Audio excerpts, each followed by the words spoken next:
What's good, YouTube? It's your boy P Money. So there's a very disturbing story regarding an off-duty Tucson Police Department officer that happened last week when I guess it's lunchtime around then, last weekend, Sunday, that sees this guy decide to put his knee on the neck of a handicapped woman, and also one of the woman's daughters try to go in and stop the guy. You know what I'm saying? And obviously none of them know that this dude is a cop, because he does not identify himself as such until after the fact. He's upset that the handicapped woman is taking too long in the parking lot to get around. According to one of the daughters, she has a bad hip, but that doesn't stop him from putting her on the ground and putting his knee into her neck. You know, a move that I thought was barred from all police forces, but obviously it's not. You know what I'm saying? Obviously it's not. And then also this Tim Seller character. Why are you only speaking up now when these types of incidences have happened in Tucson very often? You know what I'm saying? Especially when it comes to black people. I remember a story about a black person who was also a crippled, where this officer went to his home and decided to choke him. I never forgot about that story. I thought that was a disgusting story. Dude was a double amputee, and this dude was upset that this officer was at his home, so he was throwing some obscenities at him, you know, and that prompted the officer to just go ahead and put this dude on his back and start choking him out. Just disgusting behavior, man. Disgusting behavior from these officers here in Tucson. And this is just another example of disgusting behavior from these officers here in Tucson. You know, it's not only cowardly for you to do what you did to an old woman, but it's just proof that these cops feel like they have way more power than they should, because people are backing the blue, you know? And those types of organizations here in Tucson, do they defend this type of foolishness? I'm sure they do, because they're cowards as well. You know what I'm saying? They'll go in on women just like this. You know? It's crazy to me. And there's also like a 5-minute video to go along with this, so you guys can watch it if you feel. It's pretty disgusting, if you ask me. But if you would like to, I'll definitely post this in the description box so you guys can go ahead and look at it. But there's also another article on this dude, and let me go to it real quick, that they plan to investigate this dude, right? Which is funny, because this happened November 14th.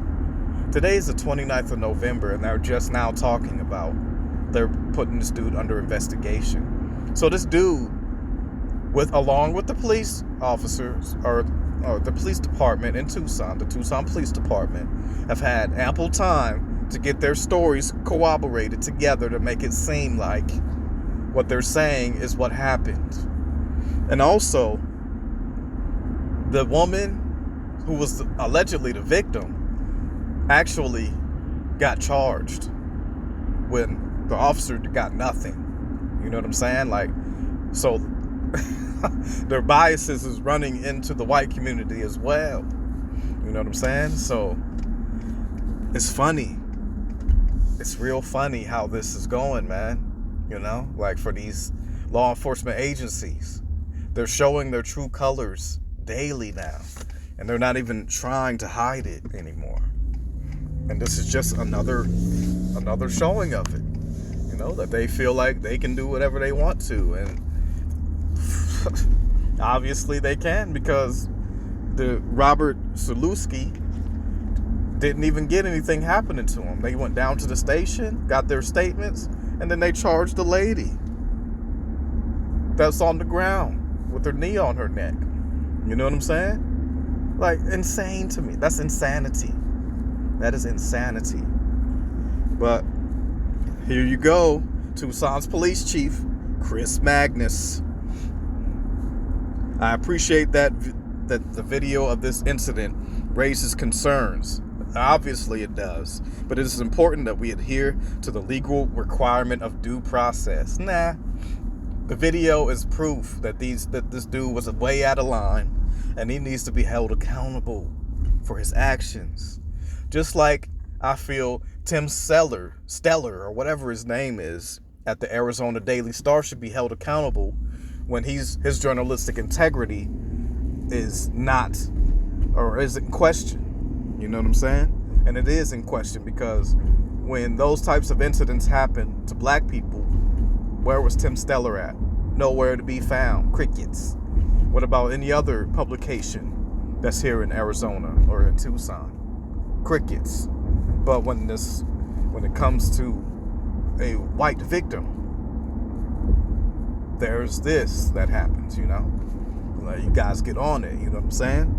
Which means that your journalistic integrity is garbage. You have none. And you're showing that you have none. Now, this story here, even though it's so short, I mean,